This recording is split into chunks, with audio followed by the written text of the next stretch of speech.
Most common in the fall and the winter months is now starting to pop back up right in the middle of summer. Colette Stein shares why some pediatricians at Wake Forest Baptist Health say they are seeing a spike in respiratory cases in children right now.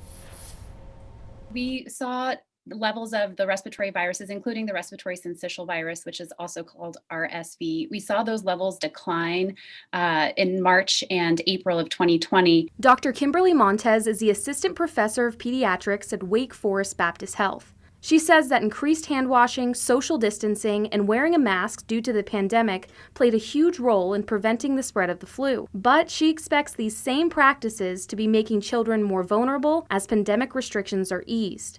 Infants and younger children who were not exposed to these respiratory viruses, as you mentioned, in 2020, did not have that immunity to those built up to those viruses, and so now they are being exposed to them for the first time and contracting those infections. Dr. Montez says that most of these viruses resemble the common cold and will run their course normally. But she says it's important for parents to keep an eye out for the more severe signs. And they may progress to a higher fever. They may also progress, like I said, to the lower lungs, maybe associated with a more prolonged, a wet cough, wheezing even, and like I said, the fast breathing. To prevent this, she recommends children continue to be encouraged to frequently wash their hands, social distance, and wear a mask.